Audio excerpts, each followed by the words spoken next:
தான் நம்ம வந்து செயின் ஸ்டிச் போட போகிறோம். இப்போ வந்து நம்ம நாட் போட்டோம் இல்லையா, அதை வந்து இந்த மாதிரி கட்டை விரலில் இப்படி வச்சுக்கோங்க. அதுக்கு மேலே இந்த சரி வந்து உங்களோட பெருவிரலில் எப்படி சுற்றி இருக்கணும். அதுக்கப்புறம் இப்படி கண்டினியூஸாக வர சரி வந்து இதே விரலில் கிரிப் கொடுத்துருங்க. நம்ம என்ன பண்ண போகிறோம் அப்படின்னா, நூலை வந்து ஊசியில் குத்தி இந்த மாதிரி சரியை இந்த துணி வழியாக மேலே இழுக்க போகிறோம். வந்து ஃப்ரேமுக்கு அடியில் என்ன மாதிரி ஸ்டிச்சஸ் வந்து விழுது அப்படின்னு சொல்லி பார்த்தீங்க. ஃப்ரேமுக்கு மேலே உள்ளதான் மெயின். அது இப்போ எப்படி பண்ணுறதுன்னு பார்க்கலாம். உங்கள் நீடில் வந்து எப்போவுமே இந்த மாதிரி ஸ்ட்ரைட்டாக தான் இருக்கணும். இந்த சைடோ இல்லை இந்த சைடோ இந்த மாதிரி வளைஞ்சு உங்களோட நீடில் இருக்கக்கூடாது. இந்த மாதிரி பெண்ட் பண்ணி நீங்கள் வைக்கக்கூடாது. எப்போவுமே உங்களோட நீடில் வந்து ஸ்ட்ரைட்டாக தான் இருக்கணும். அந்த மாதிரி ஸ்ட்ரைட்டாக வச்சுக்கோங்க. வச்சுட்டு குத்திட்டு சரியை வந்து கீழேருந்து எடுத்துக்கோங்க. எடுத்துகிட்டு உங்களுக்கு எவ்வளோ டிஸ்டன்ஸ் வேணுமோ அந்த டிஸ்டன்ஸ் விட்டு இன்னொரு தடவை இப்படி குத்திக்கோங்க. கீழே இருந்து நூலை எப்படி சுற்றிட்டு மேலே இழுங்க. இழுத்துட்டு அதே மாதிரி மறுபடியும் குத்துங்க. கீழேருந்து சுற்றிட்டு எடுத்துருங்க. குத்துங்க, சுற்றுங்க, இழுத்துட்டு இந்த மாதிரி இழுத்துருங்க. ஸ்டார்டிங்கில் நீங்கள் வந்து செயின் ஸ்டிச் போடும்போது கொஞ்சம் பெரிய பெரிய செயினாகவே போட்டு ப்ராக்டிஸ் பண்ணுங்கள்.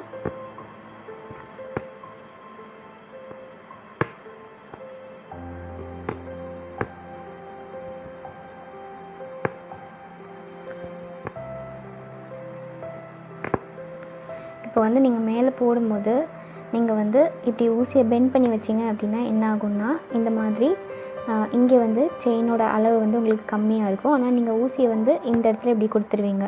கொடுத்துட்டு இந்த மாதிரி எடுக்கும்போது பார்த்திங்கன்னா இப்போ உங்களுக்கு பார்க்கும்போது கரெக்டாக தான் இருக்கும். ஆனால் நீங்கள் வந்து துணியை ஃப்ரேம்லேருந்து எடுக்கும்போது அந்த இடத்துல வந்து சுருக்கம் தெரியும். அதனால் உங்களோட நீடில் வந்து கரெக்டாக உங்களுக்கு எந்த இடத்துல அந்த செயின் முடியணுமோ அந்த இடத்துலையே இந்த மாதிரி குத்துங்க. குத்திட்டு உள்ளேருந்து சரி எடுத்துக்கோங்க. எடுத்துகிட்டு உங்களுக்கு எவ்வளோ டிஸ்டன்ஸில் வேணுமோ அவ்வளோ டிஸ்டன்ஸில் குத்தி இந்த மாதிரி ஸ்டிச்சஸ் போட்டுக்கலாம்.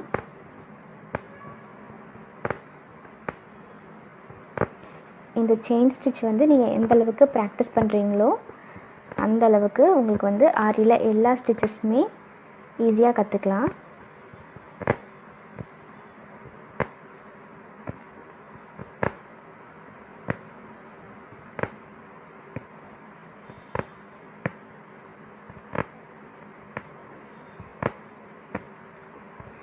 இப்போ வந்து செயின் ஸ்டிச் நல்லா ப்ராக்டிஸ் பண்ணிவிட்டு முடிக்கும்போது இந்த மாதிரி லாஸ்ட் லூப்பை வந்து கொஞ்சம் நல்லா வெளியே எடுத்துருங்க. எடுத்துட்டு இந்த மாதிரி கட் பண்ணி விட்டுக்கோங்க. கட் பண்ணிட்டிங்கன்னா இந்த மாதிரி உங்களுக்கு 2 த்ரெட் வரும். கீழே நீங்கள் ஊசியில் சுற்றிட்டு இருந்த த்ரெட்டை வந்து உங்கள் கை வச்சு இப்படி இழுத்துருங்க. மேலே இப்படி தெரிகிற த்ரெட்டை வந்து இந்த மாதிரி அடியிலேருந்து ஒரு நீடில் கொடுத்து அதையும் இந்த மாதிரி கீழே எடுத்து விட்டுக்கோங்க. இப்போ இந்த த்ரெட்டு கீழே போயிடும். இது வந்து ஆரியில் வர பர்ஃபெக்ட் நாட் கிடையாது. நீங்கள் இப்போ தான் படிக்கிறனால உங்களுக்கு வந்து நாட் போடுறதுக்கு கொஞ்சம் கஷ்டமாக இருக்கும். ஃபஸ்ட்டு வந்து நீங்கள் செயின் ஸ்டிச்சை இப்போ வந்து ஃபஸ்ட்டு நம்ம ஃப்ரேமுக்கு அடியில் நடக்கிற ப்ராசஸ் பார்த்துடலாம். துணி மேலேருந்து இந்த மாதிரி ஊசியை குத்திக்கோங்க. குத்திட்டு இந்த சரியை வந்து ஊசியில் மேலே இழுத்துக்கோங்க. நீங்கள் இழுக்கும் போதே உங்களோட கையை இப்படி விட்டுருங்க. விட்டிங்க அப்படின்னா நம்ம போட்ட த்ரெட்டு வந்து கரெக்டாக இந்த கிளாத்தில் வந்து போய் டச் ஆகிடும். அதுக்கப்புறம் இந்த லென்த்தியாக இருக்கிற சரி மட்டும் நம்ம பிடிச்சிக்கலாம். நமக்கு எந்த அளவுக்கு டிஸ்டன்ஸில் ஃபஸ்ட் லூப் வேணுமோ அந்த அளவுக்கு டிஸ்டன்ஸ் எடுத்துக்கோங்க. எடுத்துகிட்டு மறுபடியும் ஊசியை குத்துங்க. குத்திட்டு நம்ம கையில் இருக்கிற இந்த சரியை வச்சு நீடில் இந்த மாதிரி லேசாக ஒரு தடவை ரொட்டேட் பண்ணுங்கள். ரொட்டேட் பண்ணிவிட்டு நீடில் மறுபடியும் மேலே இழுத்துக்கோங்க. அதே மாதிரி எவ்வளோ டிஸ்டன்ஸ் வேணுமோ அதுக்கப்புறம் ஊசியை வந்து குத்திட்டு இதே மாதிரி சரி வச்சு ஒரு தடவை ரொட்டேட் பண்ணிவிட்டு ஊசியை மேலே இழுத்துருங்க. டிஸ்டன்ஸ் பார்த்துக்கோங்க. ஊசி குத்திட்டு இந்த மாதிரி சரியை சுற்றிட்டு மேலே இழுத்துடலாம். ஊசி குத்துறோம், சரியை சுற்றுறோம், மேலே எடுக்கிறோம். ஊசி குத்துறோம். சரியை வந்து சிலப்போ என்ன பண்ணுவாங்க அப்படின்னா இந்த மாதிரி 2-3 தடவை சுற்றிடுவாங்க. அந்த மாதிரிலாம் சுற்றக்கூடாது. அது வந்து தப்பு. ஒரே ஒரு தடவை இந்த மாதிரி சுற்றுங்க. நீங்கள் 2-3 தடவை சுற்றுனீங்க அப்படின்னா உங்களுக்கு மேலே எடுக்கும்போது ரொம்ப கஷ்டமாயிரும். கிளாத் வந்து அதில் கிழிஞ்சு போகிறதுக்கும் சான்சஸ் இருக்குது. ஏன்னா நம்ம வந்து ரொம்ப ஃபோர்ஸ் கொடுத்து இழுக்கிறனால கிளாத் வந்து டேமேஜ் ஆகிடும். இந்த மாதிரி குத்திட்டு மெதுவாக அப்படி சுற்றிட்டு இந்த மாதிரி எடுத்துருங்க.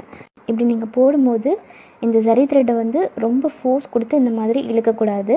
அதே மாதிரி மேலே உள்ள நீடிலையும் நீங்கள் வந்து ரொம்ப ஃபோர்ஸ் கொடுத்து இழுக்கக்கூடாது. இந்த மாதிரி நீங்கள் லைட்டாக சுற்றுனீங்கனாலே போதும்.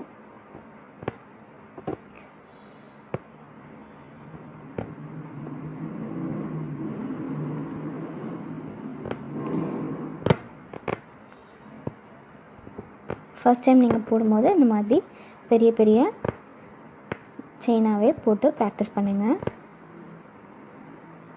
இதுதான் ஃப்ரேமுக்கு அடியில் நடக்கிற ப்ராசஸ்.